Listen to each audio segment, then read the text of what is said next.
नमस्कार दोस्तों, आपका अपना चैनल हिंदी जंक्शन पर स्वागत है। मैं परवेश कुमार सिन्हा आपके समक्ष उपस्थित हुआ हूँ आज एक और महत्वपूर्ण वीडियो लेकर। अगर आप नए हैं तो चैनल को सब्सक्राइब कर दें, बेल आइकन को दबा दें ताकि आने वाला वीडियो का नोटिफिकेशन आपको मिलता रहे। जैसा कि आप सभी को पता है कि हम लोग बिहार स्टेट की तैयारी कर रहे हैं, तो उसी से संबंधित आज एक और टॉपिक का वीडियो लेकर उपस्थित हुए हैं।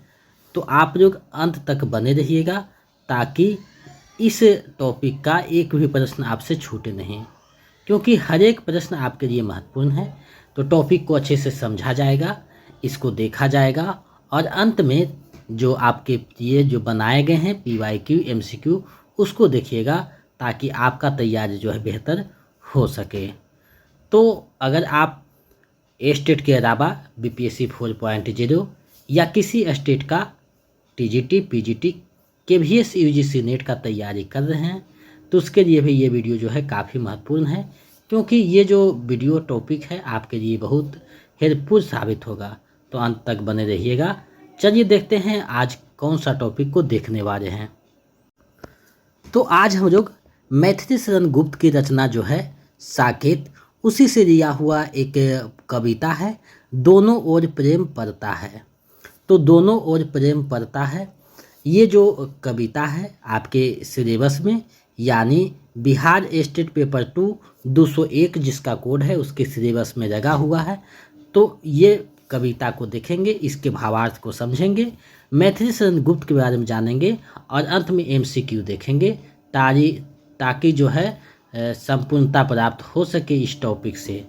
तो आप लोग हिंदी जंक्शन चैनल से जुड़ जाइए, क्योंकि हिंदी जंक्शन चैनल पे आपके टॉपिक बाय विस्तार से class, practice set, previous set कराए गए हैं, जिससे आपकी तैयारी बेहतर हो सकती है।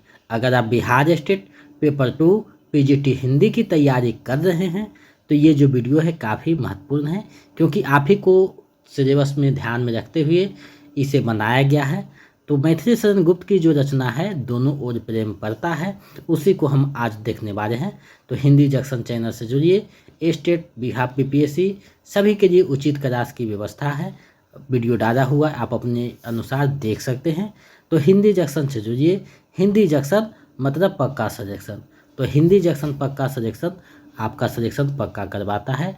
स्टेट में 100% अभ्यर्थियों का रिजल्ट रहता है, तो अपने रिजल्ट को पक्का कीजिए। अगर आप स्टेट पेपर 2 का notes, practice set, previous set पाना चाहते हैं तो हमारे नंबर 72 61 81 53 07 पे 199 रुपया किसी भी माध्यम से गूगल पे, फ़ोनपे, पेटीएम कर दीजिए और उसका स्क्रीनशॉट लेकर व्हाट्सएप कर दीजिए। तो हम इधर से आपको जो है PDF उपलब्ध करवा देंगे, जिसमें प्रैक्टिस सेट, प्रीवियस सेट और सभी टॉपिक का नोट्स रहेगा, जिसको आप अच्छे से तैयारी कर लीजिएगा तो आपका 95% तैयारी हिंदी की हो जाएगी। इसके अलावा आपको कहीं से कोई क्लास या किताब लेने की आवश्यकता नहीं, संपूर्ण हिंदी की तैयारी इसी से हो जाएगी। तो आप लोग जुड़िए, अपनी तैयारी को बेहतर कीजिए। चलिए आज जो टॉपिक है दोनों ओर प्रेम पड़ता है, मैथिली शरण गुप्त की जो रचना है उसी को देखते हैं। देखिए यहाँ पे आपका कविता का शीर्षक है दोनों ओर प्रेम पड़ता है, इसी को हम लोग देख रहे हैं। इससे पहले वाले वीडियो अगर आप नहीं देखें, प्रैक्टिस सेट, प्रीवियस सेट नहीं देखें, तो वीडियो के डिस्क्रिप्शन में लिंक लगा हुआ है प्लेलिस्ट का, आप अपने अनुसार देख सकते हैं। टेलीग्राम चैनल, व्हाट्सएप चैनल से जुड़ सकते हैं, जहाँ नोटिफिकेशन प्रश्न भेजा जाता है तो आप वहाँ से जुड़ सकते हैं। अब देखिए सबसे पहले मैथिली शरण गुप्त के बारे में हम लोग जानेंगे, क्योंकि दोनों ओर प्रेम पड़ता है जो कविता है वो मैथिली शरण गुप्त के द्वारा लिखी गई है। तो सबसे पहले इनके बारे में जानना जरूरी है। तो यहाँ हम जो भी चीज़ें को देखेंगे एग्जाम की दृष्टि से देखेंगे, यानी एग्जाम में जहाँ से प्रश्न पूछे जा सकते हैं वही बिंदुओं को हम यहाँ समाहित करने का प्रयास किए हैं। तो आप लोग एक एक बिंदुओं को देखिएगा, एक एक पॉइंट को देखिएगा। अब देखिए पहली बार यहाँ लिखा गया है मैथिली शरण गुप्त का जो जन्म है 3 अगस्त 1886 को पिता सेठ रामचरण कनकने और माता काशीबाई की तीसरी संतान के रूप में उत्तर प्रदेश में झांसी के पास चिरगांव में हुआ था। यानी कि चिरगांव गांव में झांसी के पास उत्तर प्रदेश में हुआ था। इनके माता का नाम रामचरण कनकने और माता का नाम काशीबाई थी। ये अपने पुत्र माता की तीसरी संतान के रूप में जन्म हुआ था। अब देखिए इनका जो आगे है, यानी 12 वर्ष की अवस्था में ब्रज भाषा में कनकलता नाम से कविता रचना आरंभ किया। यानी ये जो हैं मैथिलीशरण गुप्त जो हैं बचपन से यानी 12 वर्ष की अवस्था से ही कविता लिखना प्रारंभ करते हैं। इनका जो प्रथम काव्य संग्रह है रंग में भंग और बाद में जयद्रथ वध प्रकाशित हुई। यानी सबसे पहले रंग में भंग, उसके बाद उसी के तुरंत बाद जो है जयद्रथ वध प्रकाशित होती है। उन्होंने बंगाली काव्य ग्रंथ मेघनाथ वध और ब्रजांगना का भी अनुवाद किया है। 1912 में राष्ट्रीय भावनाओं से ओतप्रोत भारत भारती का प्रकाशन किया है। अब देखिए इनकी जो प्रसिद्धि का आधार है वो भारत भारती ही है, क्योंकि भारत भारती जब 1912 में आता है तो इनको जो है राष्ट्रीय स्तर पे पहचान मिलती है। बहुत प्रसिद्ध रचना होता है जिसको अंग्रेजों द्वारा जो है जब्त कर दिया जाता है, जला दिया जाता है। और यही भारत भारती रचना पे महात्मा गांधी जो इन्हें हैं राष्ट्र कवि की उपाधि देते हैं। अब आगे है संस्कृत के जो प्रसिद्ध ग्रंथ स्वप्नवास वरता है उसका जो अनुवाद प्रकाशित कराया। गांधी जी ने इन्हें राष्ट्र कवि की संज्ञा प्रदान की और 1941 को वे व्यक्तिगत संग्रह में भाग लेने के कारण गिरफ्तार कर दिए गए। पहले उन्हें झांसी और फिर आगरा जेल ले जाया गया। आरोप सिद्ध न होने के कारण उन्हें 7 महीने बाद छोड़ दिया गया। सन 48 में आगरा विश्वविद्यालय से उन्हें डिलीट की उपाधि से सम्मानित किया गया और 1952 से 64 तक राज्यसभा के सदस्य के रूप में मनोनीत हुए। यानी 1952 से लेकर के 1964 तक राज्यसभा के सदस्य मनोनीत हुए। सन 1953 में ये भारत सरकार ने इन्हें पद्म विभूषण से सम्मानित किया। 1954 में से साहित्य एवं शिक्षा क्षेत्र में पद्म भूषण सम्मानित किया गया और 12 दिसंबर 1964 को गुप्त जी सदा के लिए सो गए। यानी जब तक ये जीवित रहे राज्यसभा के सदस्य के रूप में रहे।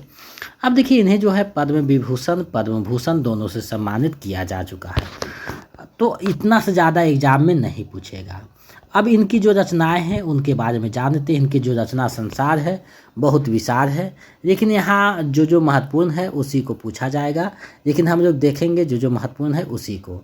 तो देखिए रंग में भंग है, जयद्रथ वध है, भारत भारती है, उसके बाद शकुंतला है, पंचवटी है, अनघ है, विपथगा है, उसके बाद विकट भट्ट है, साकेत है, यशोधरा है, द्वापर है, उसके बाद कुनार गीत है, आगे है जय भारत है, विष्णु प्रिया है, उसके बाद अंत में जो है झनकार आता है।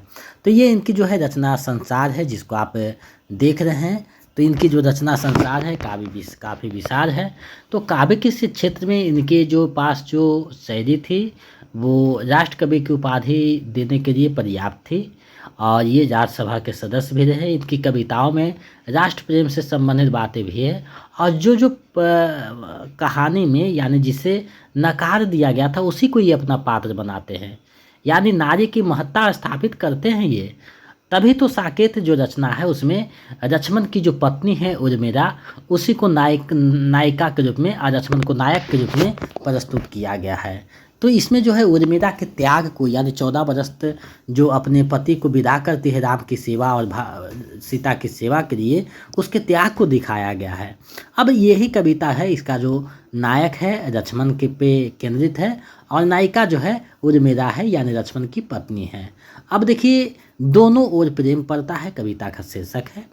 तो दोनों ओर प्रेम पड़ता है, सखी पतंग भी जलता है, हाँ दीपक भी जलता है।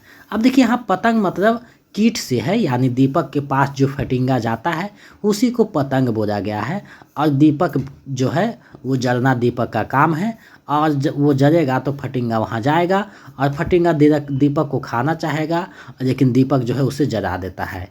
अब इसी को जो है प्रतीक बना करके कविता को लिखा गया है। अब देखिए आगे लिखते हैं, शीश हिलाकर दीपक कहता बंधु विरथा ही तू क्यों दहता है, पर पतंग पर कर ही रहता है कितनी विहरता है, दोनों ओर प्रेम पड़ता है। यानी शीश हिला करके, यानी आप देखिएगा जब दीपक को जलाइएगा तो आगे पीछे हिलता है, तो वो शीश हिला कर कहता है कि बंधु वृथा यानी व्यर्थ काहे तू क्यों दहता है, यानी क्यों अपने आप को इसमें समाहित कर रहे हो, पर पतंग पढ़कर ही रहता है, ये कितनी विहरता है। यानी मना करने पर भी जो पतंग है यानी कीट है, फटिंगा है, जो दीपक के पास जाएगा और जलेगा, ये कैसी विहरता है।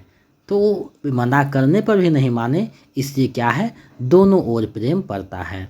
बचकर हाय पतंग मरे क्या, प्रणय छोड़कर प्राण धरे क्या, जरे नहीं तो मरा करे क्या, क्या यह असफलता है, दोनों ओर प्रेम पड़ता है। यानी लिख रहे हैं आगे कि बचकर पतंग मरे हाय पतंग मरे क्या, यानी बचकर पतंग हाय मरे क्या, प्रणय छोड़कर प्राण धरे क्या, और प्रेम को छोड़कर अपना प्राण को क्यों बचाए, जरे नहीं तो मरा करे क्या, यानी उसमें आग प्रेम में जरा नहीं तो वैसी व्यर्थ में मर जाए, क्या यह सफलता है, जी नहीं, क्योंकि दोनों ओर प्रेम पड़ता है तो समर्पण तो होनी चाहिए। अब आगे रखते हैं, कहता है पतंग मन मारे, तुम महान मैं रघु पर प्यारे, क्या ना मरण भी हाथ हमारे, शरण किसे छड़ता है, दोनों ओर प्रेम पड़ता है। यानी कहता है पतंग मन को मार करके, तुम महान हो मैं रघु हूँ पर प्यारे हैं, क्या ना मरण भी हाथ हमारे, लेकिन प्यारे हैं तो क्या मरना भी हमारे हाथ में नहीं है क्या, शरण किसे छड़ता है, और शरण किसे छड़ता है, दोनों ओर प्रेम पड़ता है। दीपक के जलने में आरी, फिर भी है जीवन किरारी, किंतु पतंग भाग्य रिफिकारी, किसका वश चलता है, दोनों ओर प्रेम पड़ता है। यानी आगे लिख रहे हैं कि फिर भी क्या है, ये जीवन किरारी है, जलने में बहुत खुशी है, और ये पतंग का जो है भाग्यरूपी कार्य है, इसमें किसी का बस नहीं चलेगा, उसका दीपक के पास जाना है, क्योंकि दोनों में प्रेम है तो वो वहाँ जाएगा, और जाएगा तो दीपक का काम है जलाना तो वो जलाएगा ही। यानी दोनों अपना अपना काम कर रहा है, तो ये सही बात है। आगे लिखा गया है, जगती वाणी वृत्ति है रखती, उसे चाहती जिससे चखती, काम नहीं परिणाम निरखती, मुझको ही खरता है, दोनों ओर प्रेम पड़ता है। यानी ये जगत है, वाणी वृत्ति उसी का रखता है जिसको वो चाहते हैं चखता है, काम नहीं परिणाम नहीं रखता, और कोई भी आदमी काम नहीं परिणाम उसका देखना चाहता है, मुझको ही खरता है, ये मुझको ही खरता है, क्योंकि दोनों ओर प्रेम पड़ता है। अब देखिए जो कविता है उसमें जो नायिका उर्मिला को बनाया गया है और लक्ष्मण को नायक के रूप में, तो लक्ष्मण जो है इसमें पटिंगा के रूप में आया है, और दीपक के रूप में जो है आए हैं यहाँ प्रतीकात्मक रूप में, यानी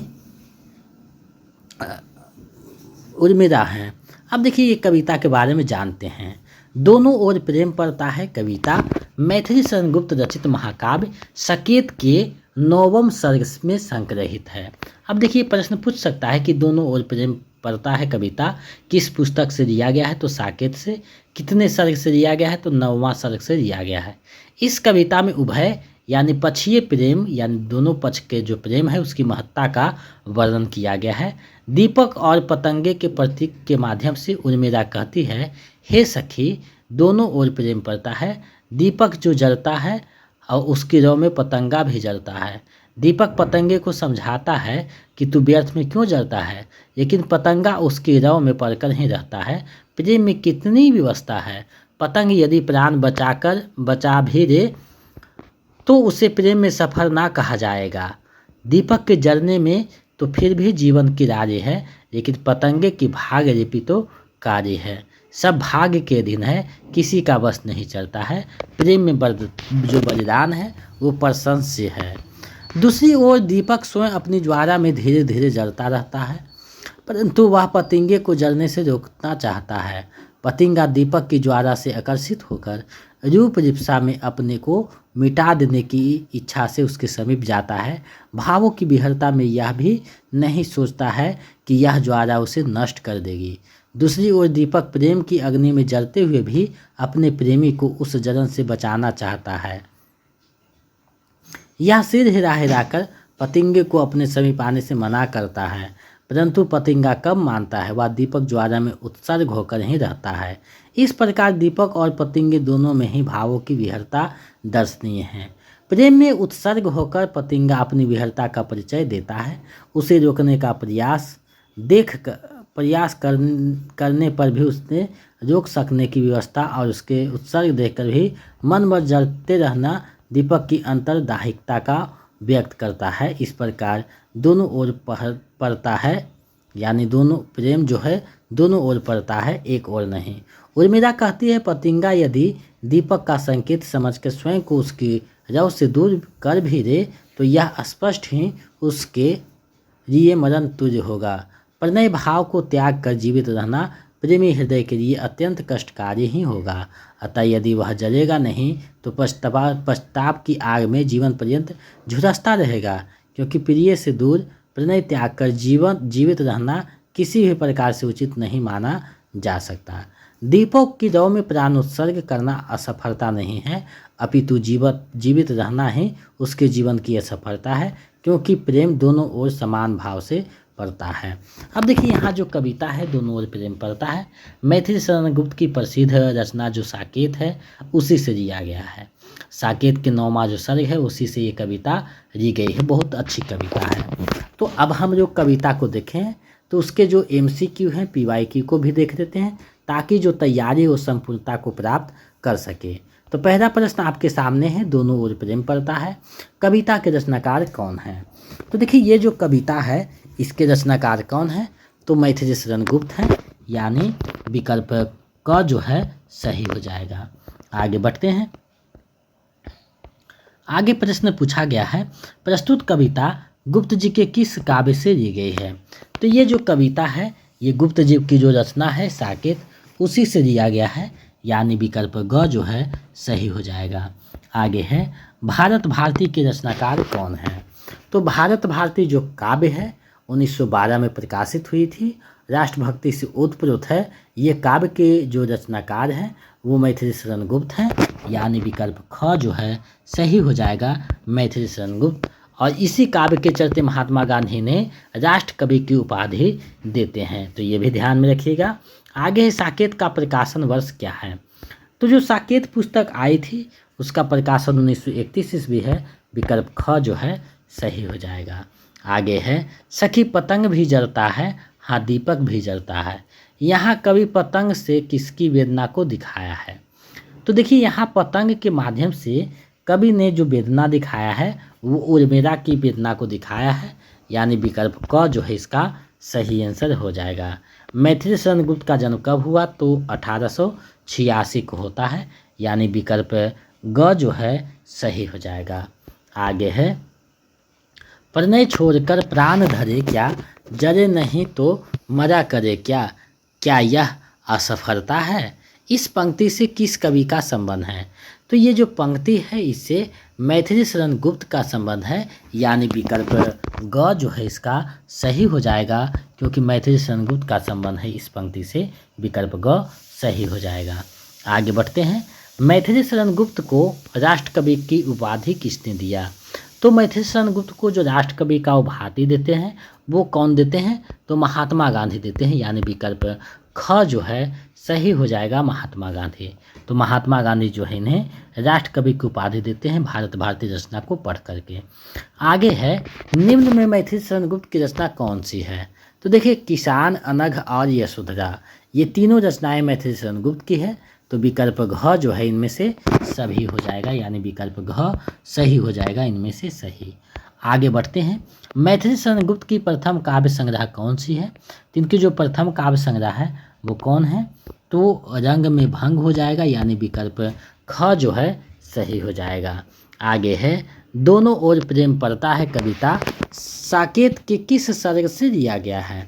तो ये जो है 9वें सर्ग से लिया गया है, यानी विकल्प ग जो है सही हो जाएगा, 9वें सर्ग से लिया गया है। आगे है, बंधु बिरथा ही क्यों दहता है, पर पतंग पढ़कर ही रहता है, कितनी विहरता है। उपयुक्त पंक्ति के रचनाकार कौन है? तो ये जो पंक्ति है ये मैथिली शरण गुप्त की पंक्ति है, विकल्प घ जो है सही हो जाएगा, मैथिली शरण गुप्त। आज दूसरी बात है कि ये मैथिली शरण गुप्त की रचना है, इसी के चलते सिलेबस में इसे लगाया गया है, तो ये प्रसिद्धि का भी आधार है। आगे बढ़ते हैं, प्रस्तुत कविता की नायिका कौन है? तो ये जो कविता है इसकी जो नायिका है वो कौन है? तो तो उर्मिला आई है यानी लक्ष्मण की पत्नी है। तो विकल्प ख जो है सही हो जाएगा। आगे बढ़ते हैं। कहता है पतंग मन मारे तुम महान मैं रघु पर प्यारे, क्या ना मरण भी साथ हमारे शरण किसे छड़ता है, दोनों ओर प्रेम पड़ता है। उपयुक्त पंक्ति किसका है? तो ये जो पंक्ति है ये मैथिली संगीत की पंक्ति है। विकल्प ख जो है सही हो जाएगा। चलिए इस वीडियो का अंतिम और 15वां प्रश्न देखते हैं। प्रश्न आपके सामने है। जयद्रथ वध के रचनाकार कौन हैं? तो जयद्रथ वध जो रचना है उसके रचनाकार कौन हैं? तो उसके रचनाकार जो हैं वो मैथिली संगीत हैं। विकल्प क जो है सही हो जाएगा, मैथिली संगीत। तो आज मैंने दोनों ओर प्रेम पड़ता है कविता को विस्तार से बताने का एक छोटा सा प्रयास किए हैं। कहाँ तक हम सफल हुए हैं ये आपका रिजल्ट बताएगा। तो आप लोग का जो एग्ज़ाम है 17-18 अक्टूबर को, उसको तैयारी में लगे रहिए। और एक प्रैक्टिस सेट और हम करेंगे। उसके बाद जो है हो सकता है कुछ तो मैराथन उसके बाद कर लेंगे, तैयारी आपकी पूरी हो जाएगी। तो आप लोग चैनल पे बने रहें। सारा टॉपिक का क्लास हो चुका है और बाग के प्रयोग और बाग के दोनों एक ही हैं, तो ये ध्यान में रखिएगा। और दूसरी बात आपके स्टेट पेपर जो 1 है उसका सिलेबस अगर देखिएगा तो बहुत छोटा है, व्याकरण से भी हो सकता है।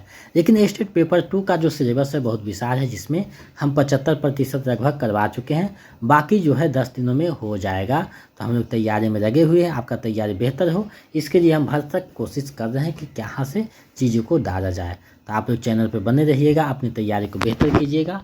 अगर आप नोट्स प्रैक्टिस सेट पाना चाहते हैं तो हमारे जो नंबर है यानी हमारा जो नंबर है 72 61 81 53 07, इस पे जो है 199 रुपया स्टेट पेपर 2 के लिए और 149 रुपया स्टेट पेपर 1 के लिए। दोनों के लिए 299 रुपया, BPSC 4.0 के लिए 249 रुपया इसी पे पेमेंट करके स्क्रीनशॉट भेज दीजिए। तो हम इधर से आपको notes practice set previous set उपलब्ध करवा देंगे, जिसको आप अच्छे से देखिएगा। आपका तैयारी हिंदी की संपूर्ण हो जाएगी। कहीं से कोई पुस्तक या प्रैक्टिस सेट देने की आवश्यकता नहीं है। तो आज के लिए बस इतना है। मिलते हैं नए वीडियो में। जय हिंद।